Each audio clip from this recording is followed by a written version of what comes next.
back, ladies and gentlemen. Could I please... Mesdames et messieurs, bienvenue à nouveau. Est-ce que je peux vous inviter à vous rapprocher? Nous avons une grande salle, plus grande que le nombre de participants, alors c'est bien d'avoir beaucoup de place, mais je pense que pour nos intervenants, c'est plus sympa si tout le monde peut se rapprocher un tout petit peu de la scène.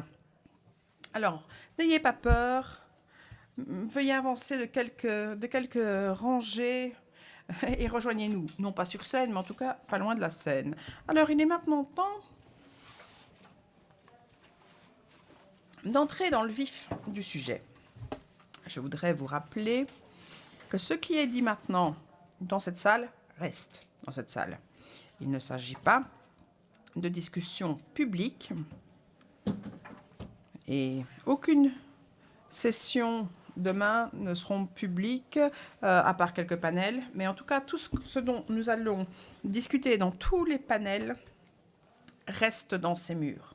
Donc vraiment, nous voulons vous encourager à partager vos idées, vos réflexions, vos idées, vos commentaires, vos questions, afin que nous puissions poursuivre sur la même veine que le premier panel en ce qui concerne cet échange d'idées, d'expériences, de questions et de réponses. Alors, ici, ce panel va se pencher sur l'avenir de la démocratie. Nous avons déjà commencé à en discuter, plus particulièrement sur les valeurs et la citoyenneté. Pour nous emmener dans cette discussion, nous avons un panel d'experts. Nous avons Christiana Xenofontos, vice-présidente du Forum européen de la jeunesse. Bonjour Christiana. Ensuite, le professeur John Moraine, qui est fellow en droit et politique publique à l'université de Princeton, et Barbara Prensack, professeure d'analyse politique comparative à l'université de Vienne. Tout au long de cette discussion, je vais maintenant laisser la modération à Marie-Hélène Boulanger, chef d'unité pour la démocratie, la citoyenneté de l'Union et la liberté de circulation à la Direction générale justice et consommateurs. Marie-Hélène, à vous. Merci beaucoup. Alors, tout d'abord, je voudrais chaleureusement vous accueillir à ce panel. Alors, tout d'abord, j'aimerais vous accueillir. Alors, ce n'est pas par accident qu'il s'agit du premier panel de cet événement, parce que cette année, c'est une année d'anniversaire et nous fêtons le 30e anniversaire de la citoyenneté européenne. L'introduction de la citoyenneté européenne dans le traité de Maastricht était donc un moment important de la construction européenne. Aujourd'hui, nous nous préparons à des élections européennes. Il s'agit de liens entre citoyenneté, valeurs et démocratie européenne. On a entendu parler de l'importance de l'intérêt, de la confiance, du lien avec la vie quotidienne et aussi les défis de notre démocratie. Situation géopolitique, populisme, l'importance de garder la confiance dans l'intégrité du processus électoral. Donc, tout ceci constitue des défis à relever. Alors aujourd'hui, nous voudrions discuter avec vous du lien entre la citoyenneté européenne et le processus démocratique. Et nous ne voulons pas d'une discussion politique. Ce que nous attendons, c'est un échange d'informations et un échange de meilleures pratiques afin de véritablement déclencher des choses importantes pour les élections européennes. Alors j'aimerais tout d'abord céder la parole au professeur Moraine qui va nous parler de son opinion sur la manière dont on peut développer l'intérêt dans les élections européennes et donc comment nous pouvons vraiment développer la confiance des électeurs au moment où ils seront dans l'isoloir. Alors merci beaucoup, c'est un plaisir d'être ici. Vous le savez, c'est toujours dangereux de donner la parole à un universitaire. On est parfois un peu trop ouvert, alors J'étais en Pologne le week-end dernier et l'une des choses qui était particulière, et je sais que je prêche des convaincus, mais finalement c'était la magie d'expérimenter la démocratie.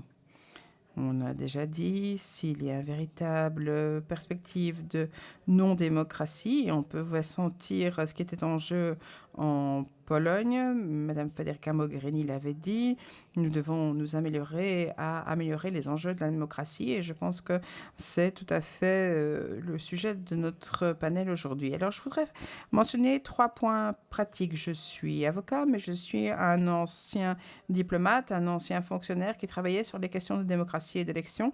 Et donc, l'une des choses que je voudrais vous dire, c'est que ce que j'ai toujours entendu à Bruxelles,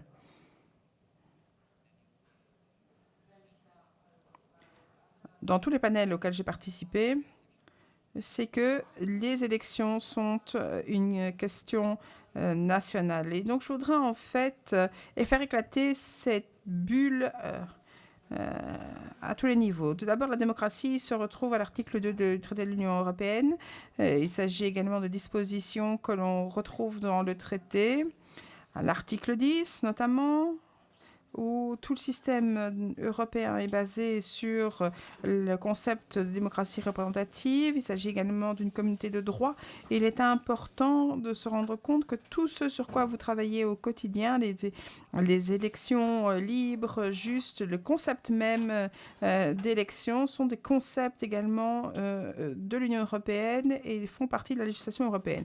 Donc il y a 3 points ici qui, à mon avis, vont devenir brûlants dans les 3 à 5 années.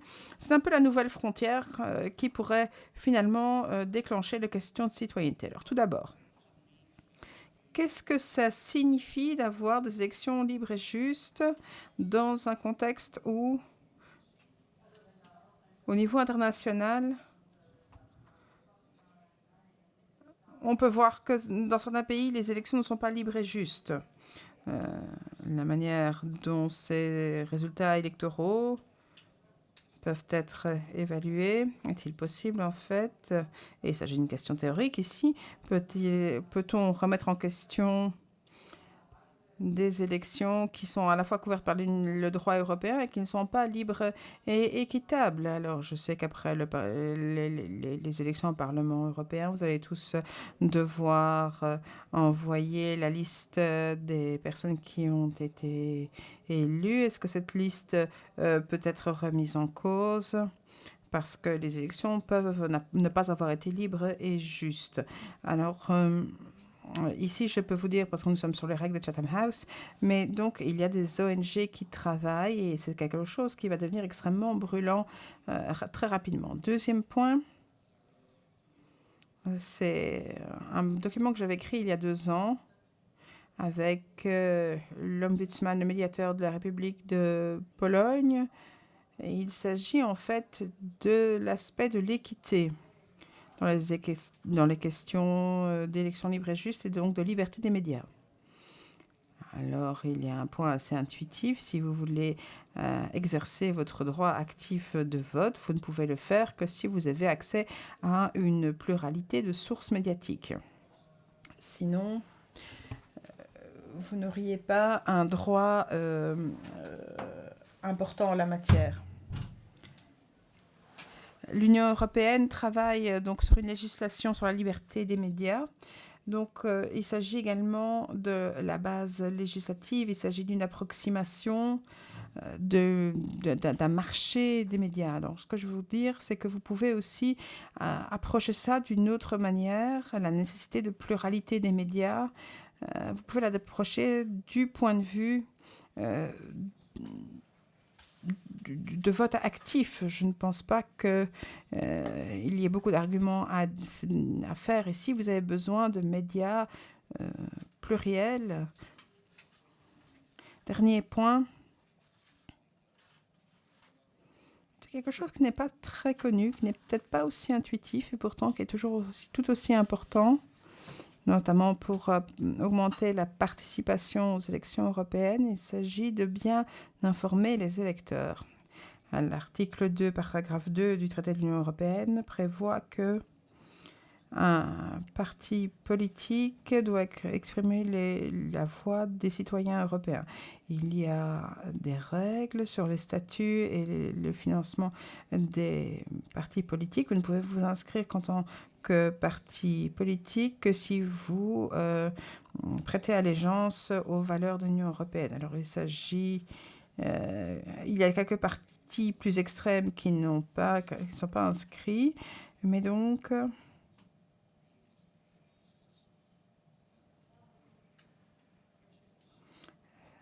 il faut voir si dans le cours de son action, un parti politique va à l'encontre de valeurs européennes, droits de l'homme et état de droit.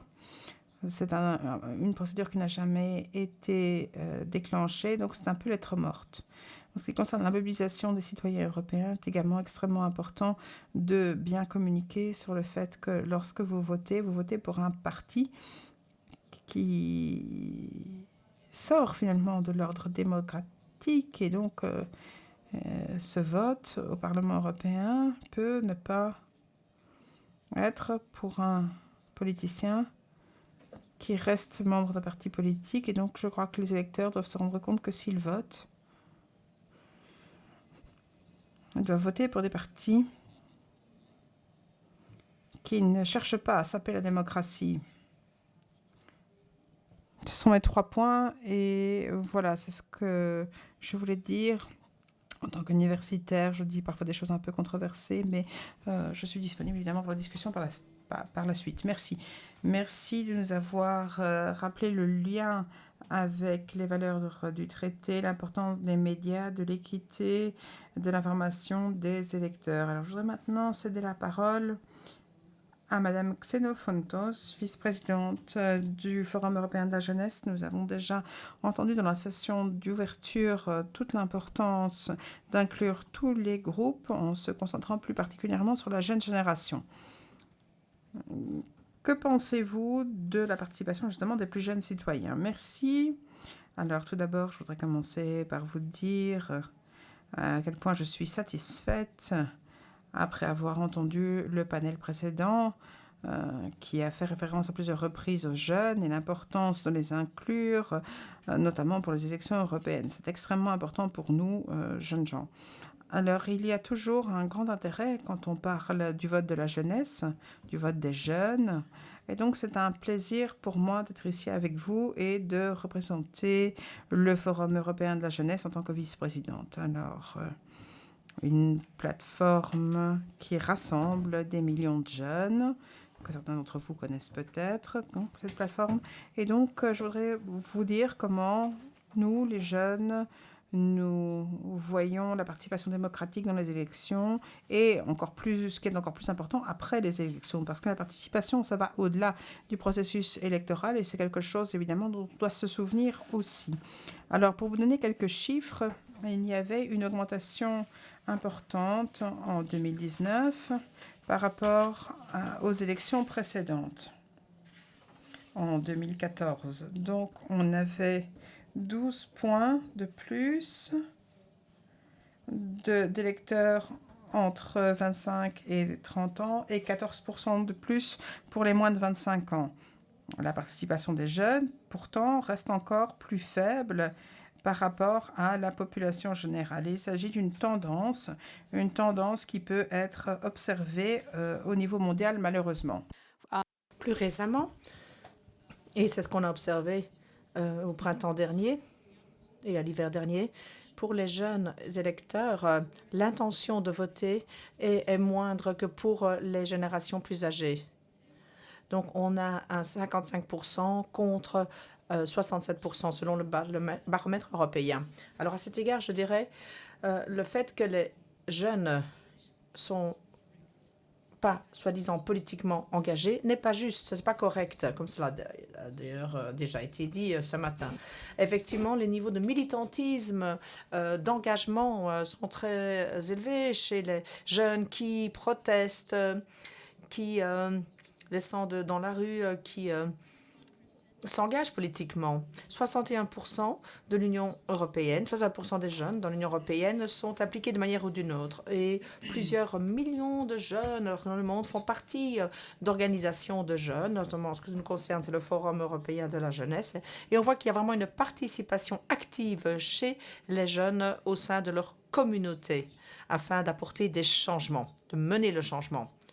Et en tant que jeune, on peut être considéré comme l'avant-scène des principaux mouvements de protestation.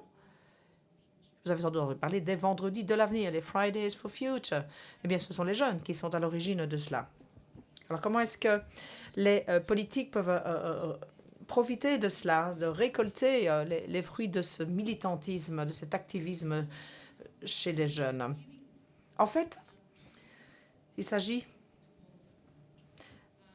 de donner aux jeunes de quoi voter. Parce qu'en tant que jeunes, on n'a pas l'impression que nos préoccupations sont prises en compte, que nos idées sont reflétées dans l'agenda politique ou dans les programmes politiques.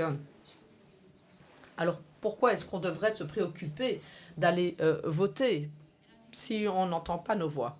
En tant que Forum européen de la jeunesse, nous avons rédigé un manifeste des jeunes par rapport aux élections européennes de l'année prochaine. Et on en appelle dans ce manifeste à tous les partis politiques, on demande à tous les partis politiques de signer ce manifeste. Alors ce manifeste reprend plusieurs demandes, exigences en termes de participation démocratique, de numérisation, de développement durable. Et si toutes ces revendications sont mises en œuvre, nous pensons que ça nous mènera sur une Europe améliorée. Alors, combien d'entre vous ont entendu parler du test jeune, du test européen jeune? Ah, OK, quand même quelques personnes. Une de nos plus grandes exigences, c'est d'avoir le test jeune. C'est un outil qui permettrait de faire en sorte que chaque législation européenne soit revue du point de vue des jeunes, de son impact sur les jeunes. Dans chaque département, notamment de la Commission, il s'agit de considérer, de prendre en compte les jeunes avant d'élaborer toute politique quelle qu'elle soit, donc parallèlement aux consultations d'experts. Et donc, avec ce test jeune, on pourrait proposer des mesures d'atténuation s'il y a un impact négatif qui est identifié pour les jeunes ou un impact sur un groupe de jeunes ou pour les jeunes en général. En fait, c'est une manière aussi de montrer aux jeunes qu'ils sont importants et qu'ils disposent d'un outil leur permettant de se faire entendre. Et il y a quelque chose qui nous tient à cœur en tant que jeunes, mais je crois qu'il tient à cœur à tous les citoyens européens. C'est un outil qui permettrait de rendre les institutions responsables vis-à-vis des citoyens. Ensuite, en ce qui concerne l'âge de vote fixé à 16 ans, ou ramené à l'âge de 16 ans. En fait, en 2024, des milliers de Belges et d'Allemands âgés de 16 et 17 ans qui vont voter aux élections européennes et ce sera une première. Et donc, ils vont s'associer à leurs pairs d'Autriche, de Malte, d'Estonie, qui jouissent déjà du droit de vote à 16 ans. Et je pense que ça va susciter des discussions. Le fait d'ouvrir nos démocraties à des personnes plus jeunes, le fait d'entendre ces jeunes, de les comptabiliser dans les institutions. Parce qu'en fin de compte, à l'âge de 16 ou 17 ans, vous pouvez conduire, vous pouvez travailler, vous pouvez prendre des décisions qui concernent votre santé. Vous pouvez également créer certains partenariats dans certains pays. Alors pourquoi pas jouir du droit démocratique et le droit de vote? Je vais encore partager avec vous quelques suggestions supplémentaires. Alors, niveau très pratique, selon les récents baromètres, on a constaté qu'il y avait des jeunes qui ne votaient pas pour des raisons pratiques. Et donc, quand on dit que les jeunes ne vont pas voter à cause de leur idéologie politique, ou non. En fait, ou alors parce qu'ils sont en vacances. En fait, ceci pose la question d'actions à entreprendre pour des élections futures et concernant le vote électronique. Et ça met en lumière le fait qu'il faut mettre des ressources à disposition pour faciliter l'enregistrement de leur vote et leur participation dans les élections. Par exemple, ceux qui vont s'inscrire pour une première fois dans les partis politiques, les organisations de jeunes, les représentants des réseaux électoraux doivent mener des efforts coordonnés pour s'assurer qu'il y a des ressources disponibles, permettre aux jeunes de voter et qu'elles soient également adaptées à chaque contexte national. Et en ce qui concerne maintenant la question de la participation directe, de la représentation directe, alors comment améliorer les choses sur ce front-là également? En tant que jeunes, nous sommes les moins représentés au sein du Parlement européen. Le groupe d'âge le moins représenté. Un Européen sur 5 est âgé de 18 à 30 ans. Eh bien, il n'y a qu'un député parlementaire sur 15 qui appartient au même groupe d'âge. Voilà. Nous savons également qu'il ne faut pas nécessairement être jeune pour être sensibilisé aux questions qui touchent les jeunes. Mais en tant que jeune, si on se rend compte qu'on n'est pas suffisamment représenté de manière vraiment démocratique et démographique au sein du Parlement, il y a peu de chances qu'on soit encouragé à aller voter. Et donc, il faudrait qu'il y ait plus de candidats jeunes sur les listes des partis politiques afin d'être élu et pas uniquement d'apparaître sur la liste juste pour le plaisir.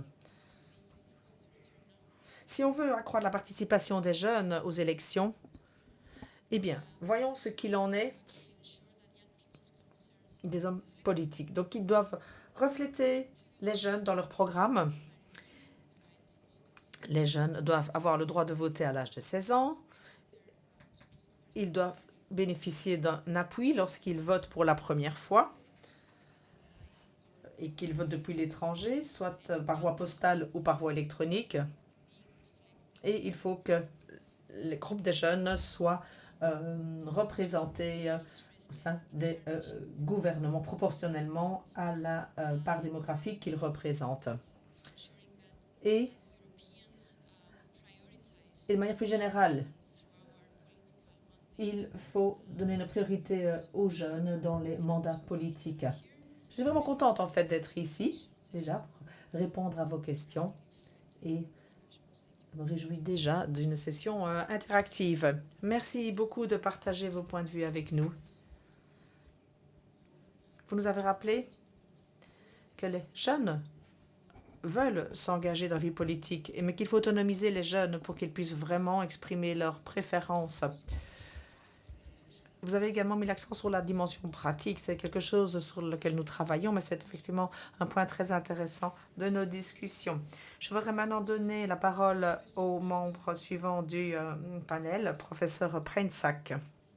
Vous avez la parole. Oui, merci beaucoup.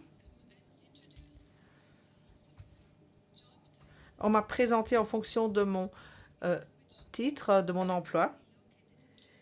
En fait, professeur à l'Université de Vienne, qu'on a localisé ici en Allemagne. C'est ce qui est indiqué sur mon badge. Non, ben bon, c'est le même continent en tout cas. Mais je ne suis pas ici en tant que professeur. Je suis ici parce que j'ai le privilège de partager de faire partie du groupe européen sur l'éthique en sciences et dans les nouvelles technologies. C'est un organe consultatif auprès de la présidence de l'Union européenne, donc le président de la Commission européenne. Nous existons depuis déjà un petit temps et nous intervenons sur les questions relatives aux nouvelles technologies et les questions scientifiques, aux nouvelles technologies au sens large général du terme. Récemment, nous venons de publier un document intitulé « La démocratie à l'ère numérique ». Et nous soulignons plusieurs points dans ce rapport qui font vraiment écho à ce qui est exprimé aujourd'hui et qui vont permettre également d'étoffer les échanges. Tout d'abord, quand je dis nous, je veux dire le groupe européen d'éthique. Nous nous attachons vraiment au fait que la notion de démocratie ne s'applique pas uniquement aux élections, même si les élections, c'est effectivement un moment extrêmement important dans la vie, et que ce ne soit pas non plus limité à la question d'un vote à la majorité. Si on limite nos discussions à cela, ce sera très limité. Donc c'est vraiment important de porter les discussions au-delà de ces limites. Un de mes collègues, David Ransom, qui a écrit plusieurs œuvres intéressantes sur la démocratie, il a dit « La démocratie au XXIe siècle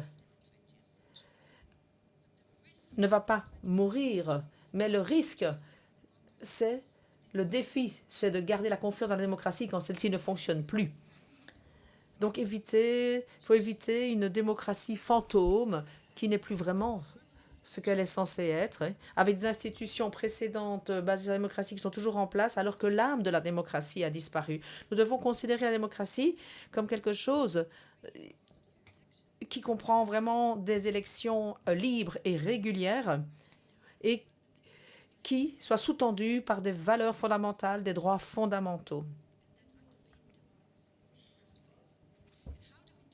Alors, comment protéger ces démocraties, les renforcer à l'ère numérique? Pendant la pause, il y a eu plusieurs échanges parallèles à ce sujet. Ça a été dit au cours du premier panel également par la présidente von der Leyen. La désinformation, les interférences étrangères, extérieures, des informations qui portent vraiment préjudice à la vie des citoyens. Donc là, ce sont tous des défis, des risques tangibles. Mais on ne va pas résoudre tout cela avec des meilleures règles sur ce qui peut être partagé sur les plateformes. Tant que les plateformes dominent l'espace public et opèrent en fonction de critères commerciaux, en fonction d'intérêts commerciaux, on continuera à expérimenter la manipulation, être mal informé, parce que c'est ça qui accroît leurs revenus. Donc il ne s'agit pas simplement de rendre les choses plus éthiques et garder la situation telle qu'elle est avec les mêmes propriétaires de plateformes, etc. Non, nous devons vraiment en revenir à la source, à ce qu'on appelle l'économie politique. Donc, reprendre un contrôle démocratique des plateformes qui sont entre les mains de privés. On a parlé d'audit éventuel également de ces plateformes. Mais c'est important également qu'il y ait des investissements publics dans les plateformes qui sont entre les mains du public, pas uniquement l'État. Quand je dis vraiment le public, pas forcément l'État. Et donc, si vous voulez, plus tard, on peut discuter de la différence entre les deux. Et nous avons besoin également de mécanismes structurels antitrust. La législation sur les services numériques fait référence à des mécanismes structurels qui montrent comment les entités sont structurées et le pouvoir que concentrent ces entités, plutôt que de vraiment axer leur pouvoir sur la fixation de contenu. Deuxièmement, et là je serai un peu plus brève, le manque de confiance dans l'information ce problème ne sera pas résolu avec plus de transparence et plus d'information. Ça, on a maintenant les preuves de cela. Alors attention, ne me méprenez pas. Je ne dis pas que la bonne information, c'est important et que la transparence n'est pas important. Mais donc, ce n'est pas ça qui va permettre de restaurer la confiance. Le manque de confiance, en fait, de manière très générale. Bien sûr, il y a des différences selon les pays, les régions, les groupes d'âge. Mais le manque de confiance publique vient du fait que beaucoup de gens ont le sentiment que la politique ne se fait plus dans l'intérêt des citoyens. Et dans une certaine mesure, je peux comprendre pourquoi les gens ressentent cela. Par exemple, ne pas aller voter ou ne pas se faire vacciner. En fait, il y a une étude empirique qu'on a menée au sein de notre université et des gens, des sondés, on dit, qu'ils ne voulaient pas se faire vacciner pour simplement montrer au gouvernement qu'ils résistent, pour leur montrer qu'ils ne sont pas contents de leur gouvernement. Donc, le pire que peut faire un gouvernement dans ce cas-là, c'est comment lancer une campagne d'information sur les avantages de la vaccination. Ça, c'est vraiment la mauvaise réponse au problème. Le problème, c'est de s'adresser aux sentiments qu'ont les gens. Et ce sentiment, c'est que la politique ne leur rend pas service, ne sert pas leurs intérêts.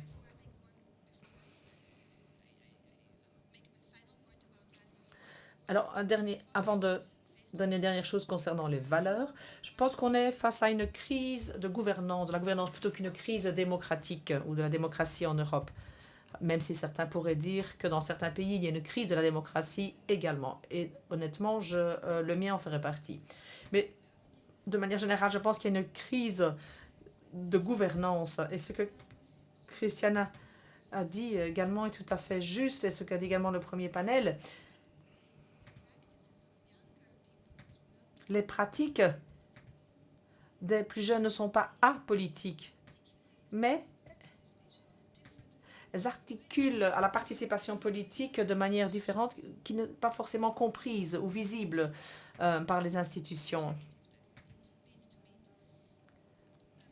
Voilà, ça c'est un autre objectif important que nous devons atteindre.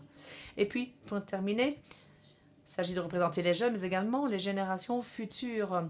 Et ça se pose avec de plus en plus d'acuité sur la scène politique.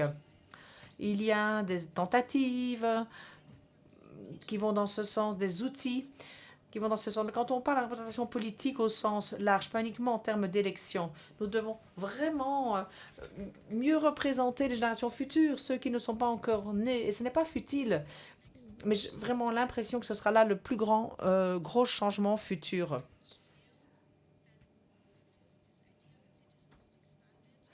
Donc, tout comme on a étendu cette idée du citoyen qui n'est pas juste un jeune homme blanc riche, il faut aussi considérer que les générations futures devront voir leurs intérêts représentés, auront leurs intérêts représentés. Alors, ça ne se pose pas encore avec beaucoup d'acuité pour l'instant, mais je suis sûre que ça va aller dans ce sens à l'avenir. Merci beaucoup, professeur Prenzag. Merci de nous rappeler de l'importance d'avoir des bonnes infrastructures numériques pour le maintien de la démocratie. Merci d'avoir fait référence également à l'impact local et pas uniquement au niveau européen et du fait que la politique doit être au service des citoyens dans leur vie au quotidien. Merci. Alors, je voudrais maintenant me tourner vers les États membres. Donc, vous pouvez prendre la parole et décider de venir ici ou de rester en salle, comme vous voulez.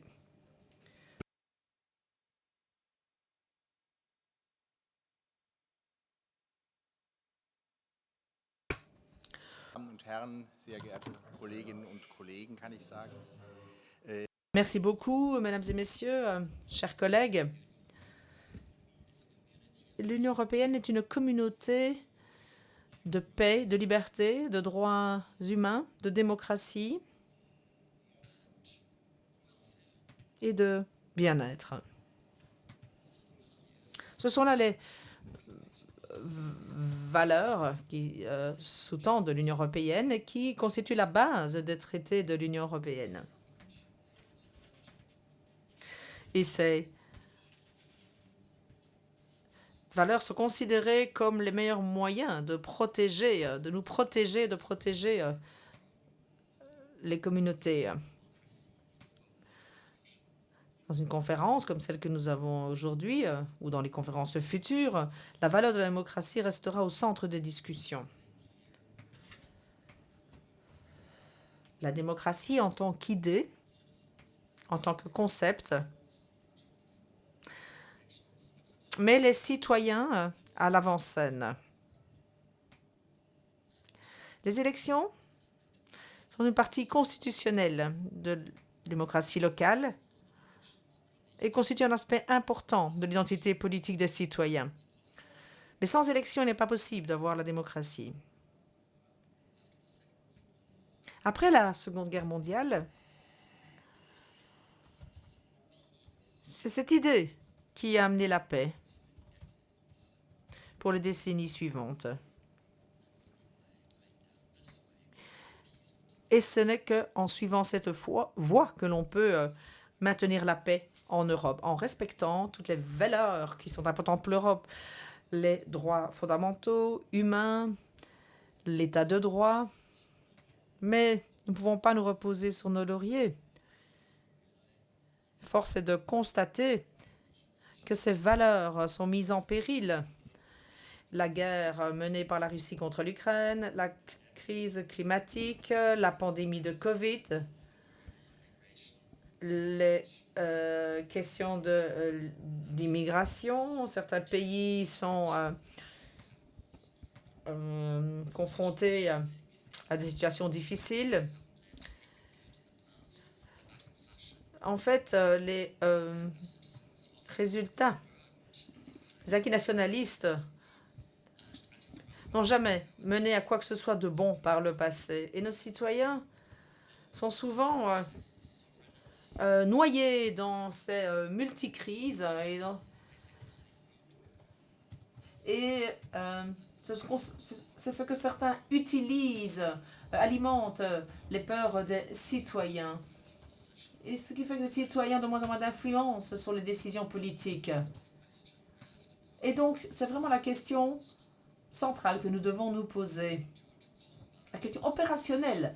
Que faire pour combattre cette résignation, ce manque d'engagement des citoyens au niveau européen? Comment faire pour dépasser ces craintes, leurs craintes? Comment regagner la confiance des citoyens? Tout d'abord, je crois que nous devons aborder les choses à différents niveaux. Tout d'abord, nous devons ouvrir des espaces aux citoyens pour qu'ils puissent exercer une influence. On a parlé beaucoup des jeunes, de l'importance de les intégrer. En Allemagne, nous sommes assez fiers du fait qu'en 2024, les jeunes de 16 et 17 ans seront pour la première fois autorisés à voter aux élections européennes. Et au sein du gouvernement fédéral, nous nous préparons à cela. Aussi, nous nous préparons à ce que ces jeunes de 16 et 17 ans jouent un rôle actif dans ces élections des députés européens.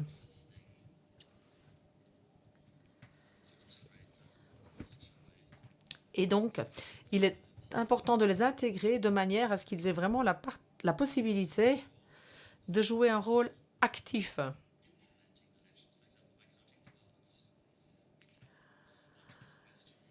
Par exemple, ils pourraient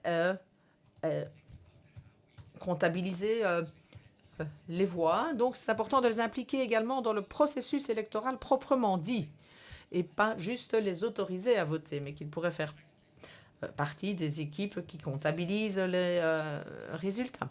Ensuite, en ce qui concerne le fait d'activer le rôle de vote des citoyens, il est important de motiver à participer aux élections, de ne pas seulement leur donner le droit de vote, mais qu'ils exercent ce droit.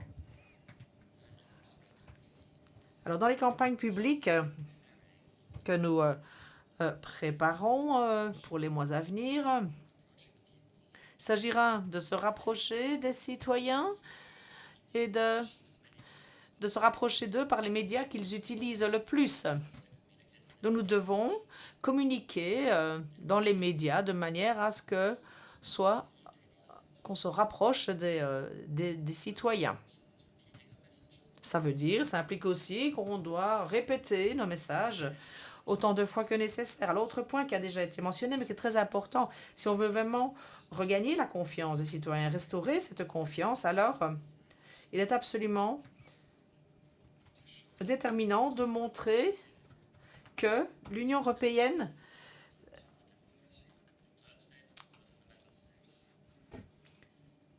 n'est pas hostile à la démocratie. C'est important de stabiliser la démocratie dans les États membres, renforcer les valeurs européennes de liberté, des règles, de l'état de droit et des droits humains permet de garantir la paix.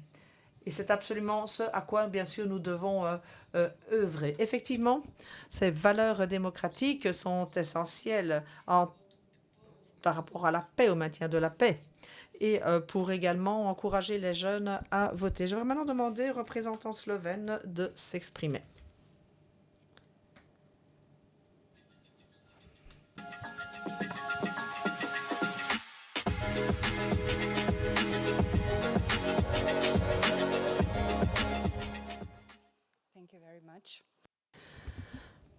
Merci beaucoup, chers collègues. Tout d'abord, je voudrais remercier les intervenants de haut niveau pour leur contribution à ces échanges très importants. Une des valeurs fondamentales liées aux élections concerne le principe d'égalité. Dans une société démocratique, tout citoyen est égal devant la loi aux autres. Et donc, leur voix est du même poids que celle des autres. Il est important de protéger les droits et les aspirations de tous, plutôt que de servir l'intérêt de quelques privilégiés ou d'une élite. Par ailleurs, les élections sont l'occasion de réfléchir à notre engagement en matière de transparence et de reddition de comptes. De cette manière, nous pouvons garantir que les représentants élus représentent véritablement les citoyens qui ont voté pour eux. Lorsqu'il y a de la transparence, lorsque le financement de la politique est connu de tous, lorsque les règles sont bien appliquées, les citoyens peuvent faire un choix éclairé et ainsi regagner de la confiance. Dans le contexte de la Slovénie, je voudrais parler de 3 outils très importants qui ont permis de promouvoir l'intégrité et la confiance lors de processus électoraux. Tout d'abord, la législation sur la transparence en matière de campagne électorale. Cette législation nationale a été réformée en 2013 sur la base de recommandations et met l'accent sur la responsabilisation en termes de publicité, de la transparence en matière de sources utilisées dans les campagnes et sur les financements. C'est-à-dire donc impossible d'avoir un financement venant d'une entité juridique. Bien sûr, il y a beaucoup de défis pour la mise en œuvre de tous ces principes, notamment en ce qui concerne les publicités en ligne. Et donc, nous sommes impatients que les nouvelles règles en matière de transparence et de publicité politique soient mises en œuvre. Deuxièmement, deuxième instrument que je voudrais mettre en lumière, c'est la collaboration, une bonne collaboration entre les institutions publiques responsables du processus électoral. Notre réseau électoral national rassemble des ministres pertinents et l'inspectorat de l'électorat, la Cour des comptes, les responsables de la communication du gouvernement et de la sécurité. En 2019, ce réseau a préparé un manuel détaillé pour tous les organisateurs des campagnes électorales. Il a été énormément utilisé lors de la période préélectorale. Ce manuel a été mis à jour et une nouvelle version sera bientôt disponible. Sera disponible pour les prochaines élections. Finalement, le troisième instrument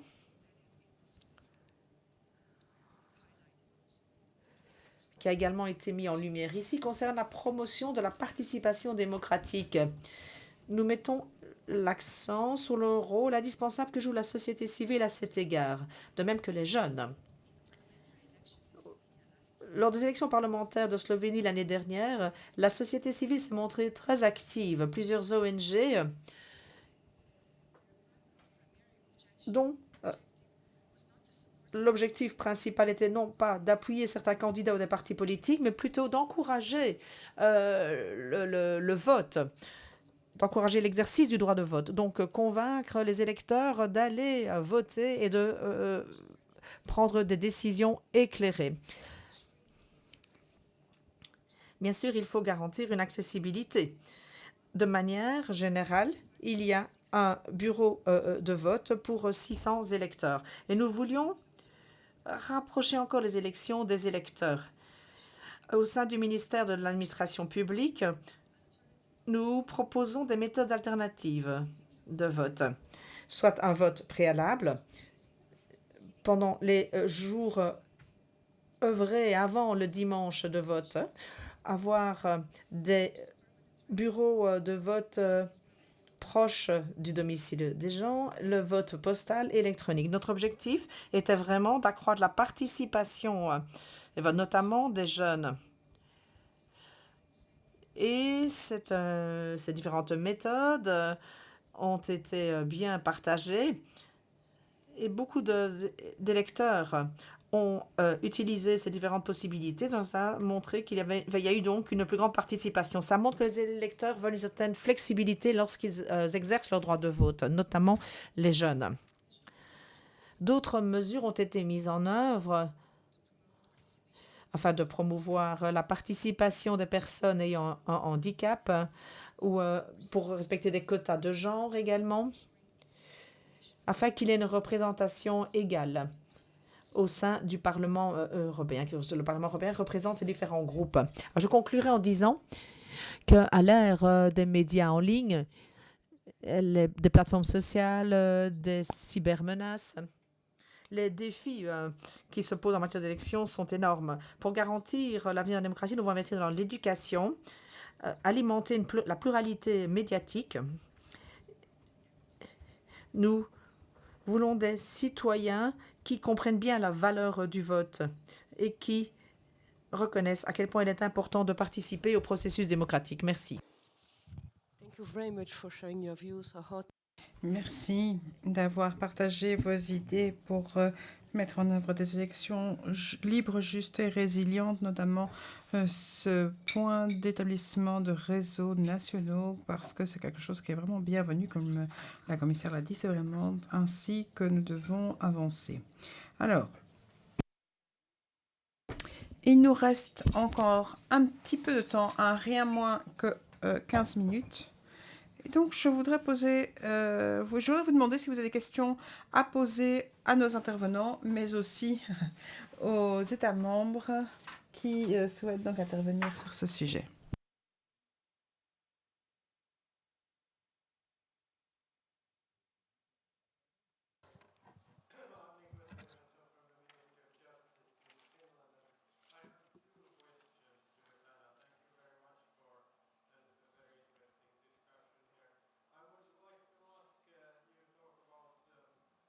Malheureusement, l'interprète n'entend pas puisque la personne ne parle pas dans un micro ou le micro n'est pas branché. Mais nous n'avons aucun son qui nous parvient.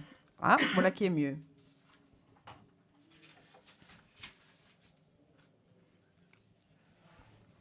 Alors, on parle des pays qui ont un âge de vote plus jeune. Est-ce qu'il y a des activités pédagogiques, des activités d'information pour que les jeunes de 16-17 ans sachent qu'ils votent bien? Y a-t-il des collaborations avec les écoles? Par quels moyens avez-vous contacté ces jeunes? Mon collègue allemand, on a déjà parlé.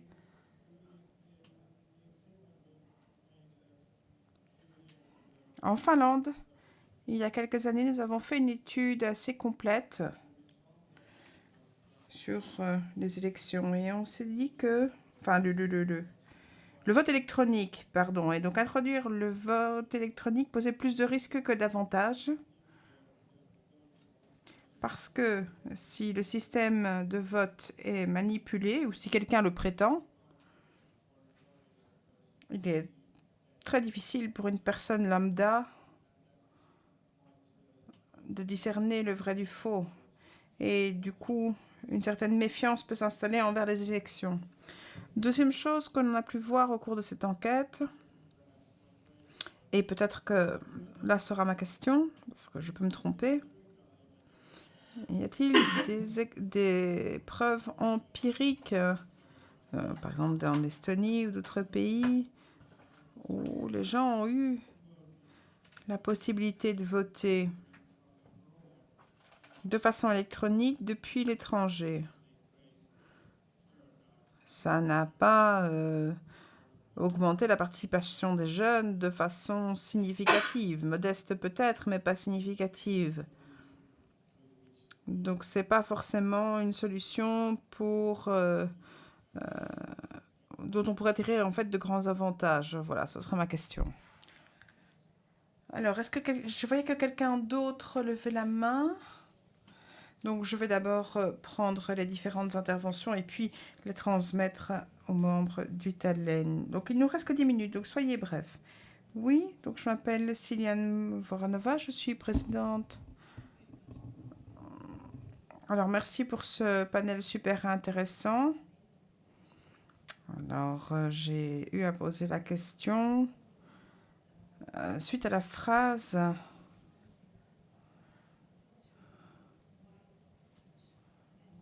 un coprésident d'hommes riches et blancs. Donc, en fait,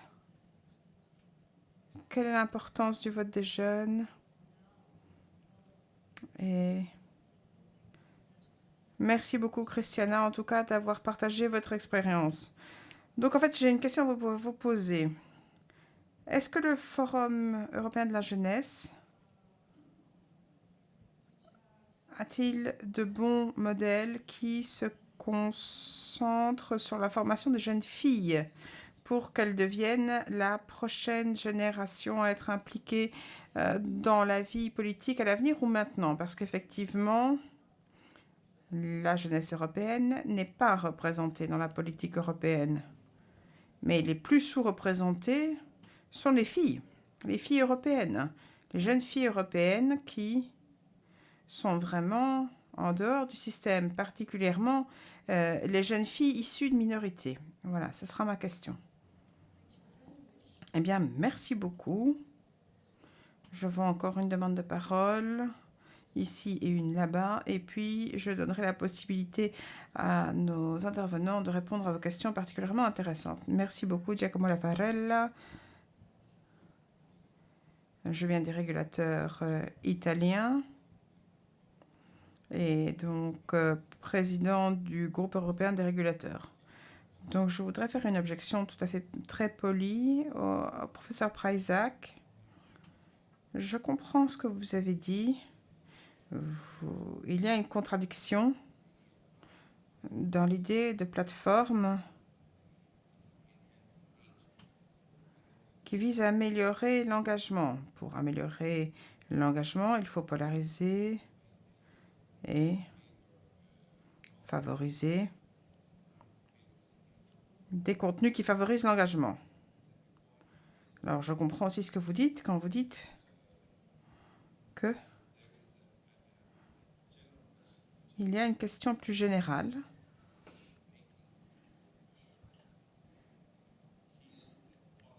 qui consiste à faire sentir aux gens que la politique est utile pour eux.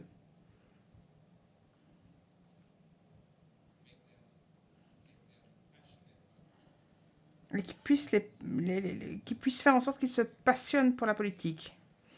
En même temps, je pense que ce n'est pas juste de dire qu'il ne faut pas essayer de réguler à tout le moins les plateformes. Et avec des législations comme la législation sur les services digitaux, numériques, qui vient d'être prise, et notamment la future législation sur la publicité politique. En Italie, il y a un dicton qui dit la chose suivante. Alors, je vais traduire littéralement. Le mieux est l'ennemi du bien. Donc, la réglementation aide. Alors, ce n'est peut-être pas la panacée, mais il y a rarement une panacée.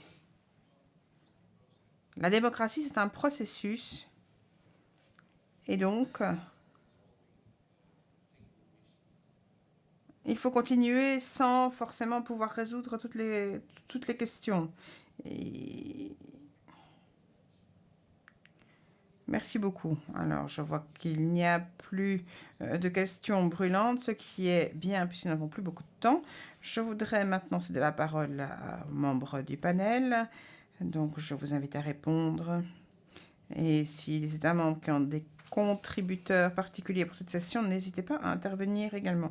À nouveau, je serai très brève. Alors, je voudrais vous remercier vous remercier de me donner la possibilité de réagir. Nous ne sommes pas contre la modération et la régulation. La modération de contenu, c'est important. Mais tout ce que je voulais dire, c'est que ça ne va pas régler le problème. C'est juste ça que je voulais dire. Ça n'a pas entièrement réglé le problème. Merci beaucoup pour cette question et merci pour les commentaires. En ce qui concerne les votes à 16 ans et l'éducation civique que vous mentionnez, alors oui, il est certain, nos organisations membres nous l'ont dit, notamment les conseils nationaux des jeunes, ils ont travaillé avec les gouvernements nationaux afin de construire finalement ce point et donc d'abord la pédagogie et puis baisser l'âge à 16 ans. En fait, ça va avec l'éducation civique. Alors désolé si ce n'était pas clair au préalable. Alors évidemment, vous ne pouvez pas donner un droit si vous ne formez pas, si vous n'éduquez pas. Mais là encore, on en revient aux États membres. Si je prends mon pays, Chypre, nous n'avons pas d'éducation civique, même si nous l'avons dans certains cas, dans certaines écoles. Ce n'est pas enseigné par les sciences politiques ou par des gens qui ont une quelconque expertise dans ce domaine.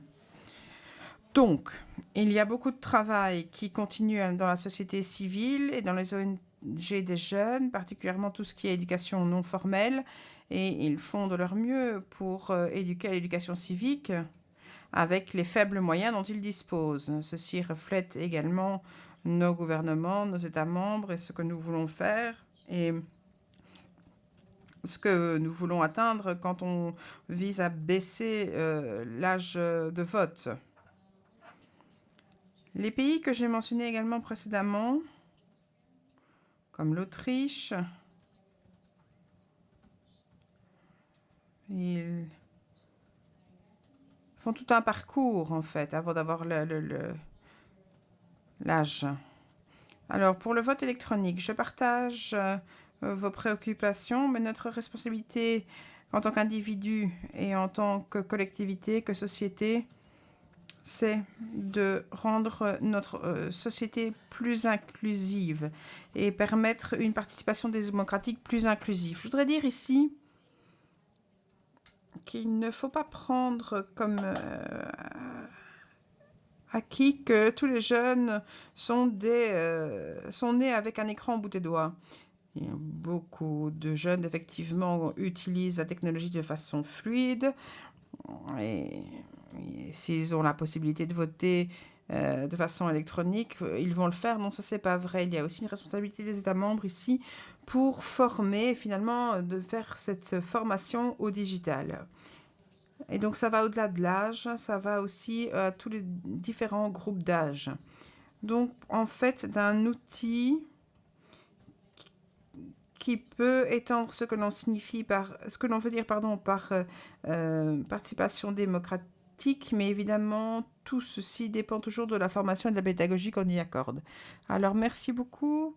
Il y a un autre groupe qui est peu représenté, c'est les jeunes femmes et les femmes en général. En tant que plateforme européenne des jeunes, nous faisons notre mieux pour mener par l'exemple. Nous veillons à toucher tous les âges, tous les genres.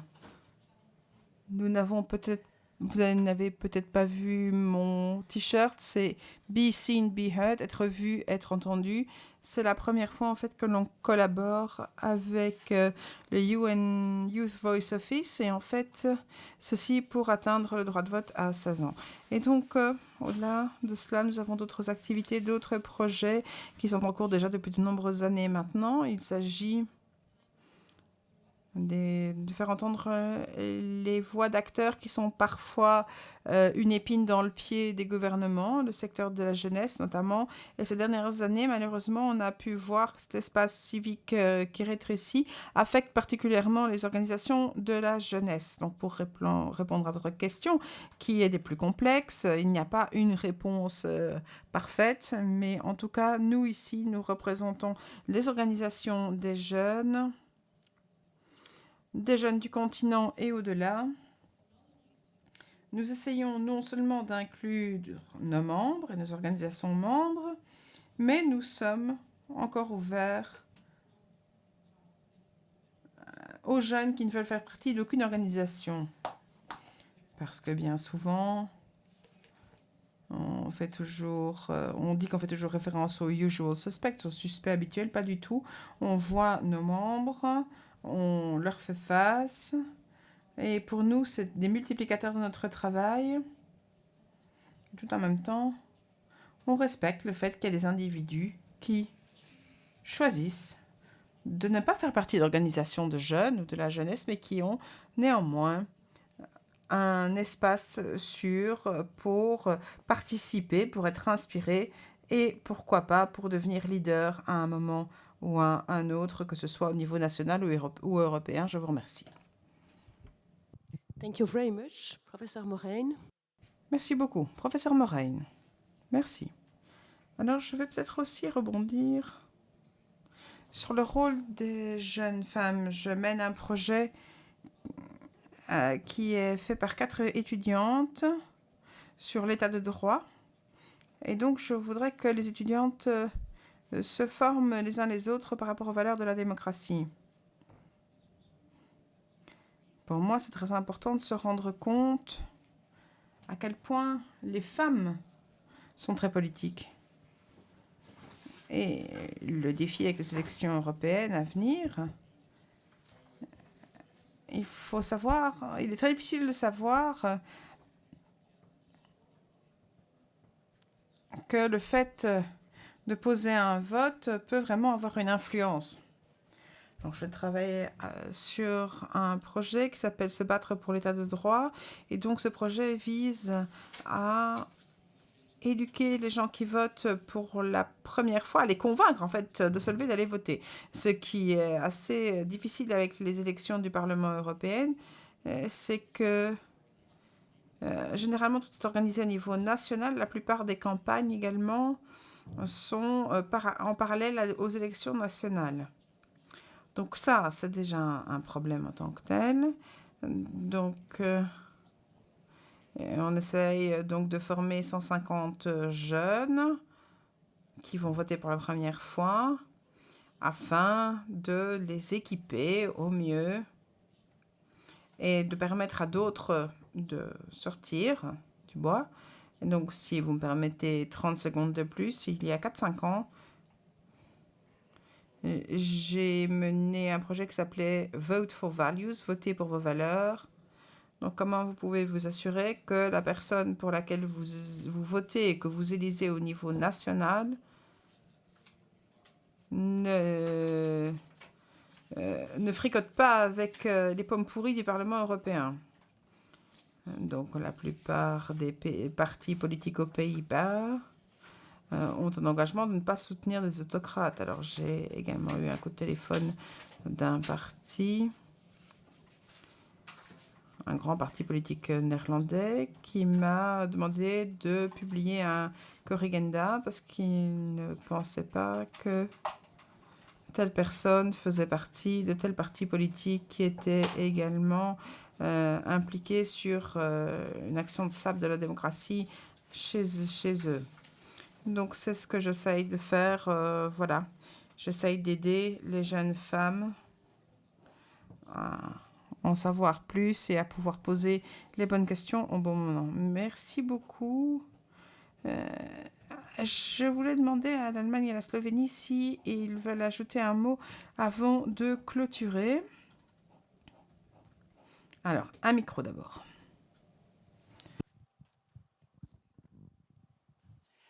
Yes, thank you. So, I have Merci beaucoup. J'ai une question pour la professeure de l'Université de Vienne. Peut-être puis-je faire un lien personnel par rapport au problème de confiance qui est peut-être plus large. Ici, il s'agit d'institutions nationales qui traitent d'élections qui auront lieu d'ici quelques mois, l'année prochaine.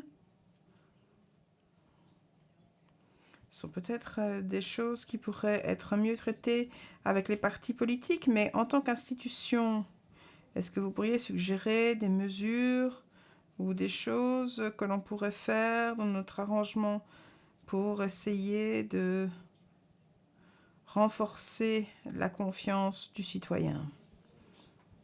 Merci beaucoup. J'ai bien peur que notre temps soit écoulé, mais donc nous allons garder cette question pour le panel suivant. Donc je vais devoir clôturer malheureusement. Donc merci beaucoup pour ce panel très intéressant. Nous allons transmettre les questions très intéressantes, dont la dernière question, au prochain panel.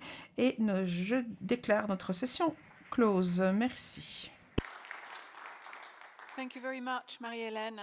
Marie-Hélène, merci beaucoup. Merci à tous les intervenants. Nous allons maintenant faire la pause déjeuner et on revient à 14 h pile. Bon appétit.